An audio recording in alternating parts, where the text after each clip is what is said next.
Nous allons bientôt commencer le carême 2025. Eh oui! Mais quel temps de grâce magnifique! Cette semaine, avec les enfants de la paroisse, les enfants du catéchisme, nous avons chanté quelque chose qu'ils aiment beaucoup. Je veux marcher avec toi, Seigneur, mettre mes pas dans tes pas, Seigneur. Je veux marcher avec toi, Seigneur. Et particulièrement cette année 2025, le jubilé, eh bien, où le pape François nous a donné ce très beau thème extraordinaire, pèlerin d'espérance, pèlerin d'espérance. Alors vivons précisément ce temps du carême jusqu'à Pâques en pèlerin d'espérance, tout simplement. Mais revenons justement sur ce terme déjà pèlerin, nous sommes en marche comme les pèlerins. Oui, c'est vrai maintenant, quand on fait un pèlerinage, on va en voiture, en bus ou en avion. Mais ordinairement, on fait un pèlerinage à pied. Et bien là, 40 jours à la suite du Christ, pèlerin, avec le Christ qui est pèlerin. Et l'espérance dans tout ça. L'espérance, comme vous le savez, eh bien, nous en avons besoin, et pour nous chrétiens, une vertu théologale. Alors, j'ai envie de vous faire vivre ce temps du carême avec une règle de 3. C'est la mienne. D'abord, la règle de 3, précisément, les vertus théologales, puisque l'espérance, eh bien, fait partie de ces 3 vertus théologales, la foi, l'espérance et la charité, c'est-à-dire l'amour de Dieu. Et la règle de 3 encore, pour nous faire véritablement professer notre foi avec davantage de cœur et d'amour en ce Dieu qui est Père, Fils et Esprit Saint, tout simplement. Tout simplement, il n'empêche que nous avons besoin de le connaître avec le cœur. Voilà pourquoi nous avons besoin de ces moyens que le Seigneur, eh bien, nous donne. Ces 3 moyens qui commencent par la lettre P en français, le partage, la pénitence et la prière. L'espérance repose essentiellement sur la foi. Cette foi, précisément, ce don de Dieu que nous recevons, puisque c'est une vertu théologale, et qui nous fait croire en lui.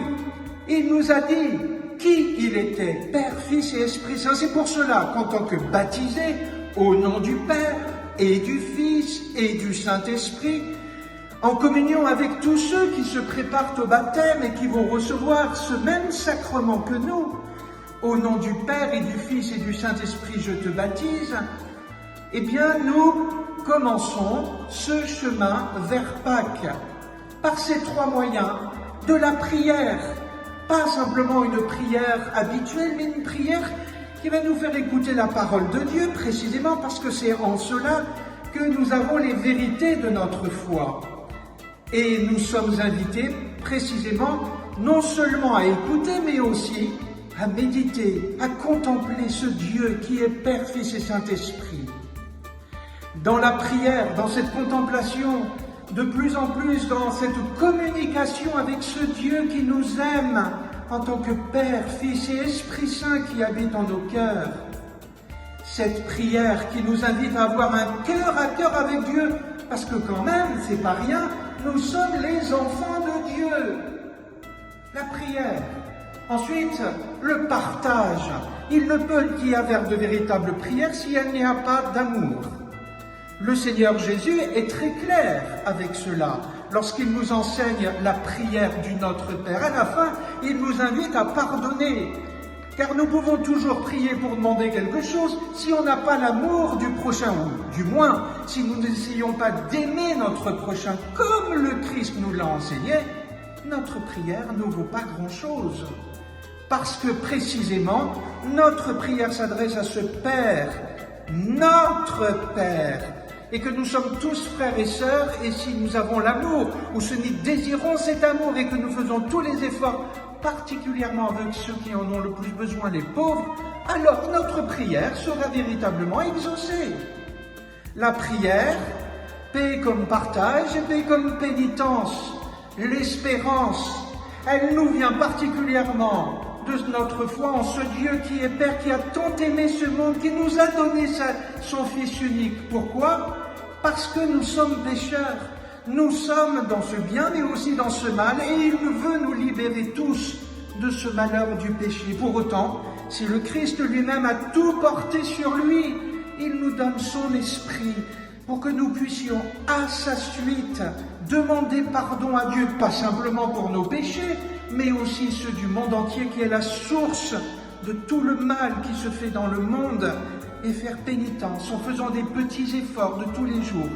Voilà pourquoi ce mercredi des cendres, nous commençons véritablement, pour ceux qui le peuvent, par un jeûne, en se privant un tout petit peu de nourriture, ou alors de jeux vidéo, ou bien de tous ces petits appareils que vous avez, pour nous concentrer d'abord davantage sur la prière, sur la réalité de la vie, sur la réflexion. Qu'est-ce que je fais de ma vie? Quel est le sens de ma vie? Où j'en suis dans ma vie humaine et chrétienne par rapport à ma famille, par rapport à mon travail? Faire de cette journée un temps de méditation. Voilà pourquoi, dans notre Église sainte dévote, nous sommes tous invités à participer à l'Eucharistie pour bien vivre en pèlerin d'espérance avec ces 3 messes que nous vous proposons. La première, eh bien, à 7h45 pour ceux qui vont au travail, à 12h30 pour ceux précisément qui vont prendre leur repas, là qui se priveront sûrement, à 18h et à 19h30. 7h45, 12h30, 18h et 19h45. Je vous souhaite véritablement de vous libérer, d'être des enfants libres, parce que la vérité vous rendra libre. Et quelle est cette vérité? C'est l'amour, l'amour de Dieu. Pour autant, il nous faut vivre de cette espérance fondée sur cette foi. À très bientôt, chers amis, que Dieu vous bénisse et qu'il vous rende meilleurs, de vrais enfants de Dieu. Amen.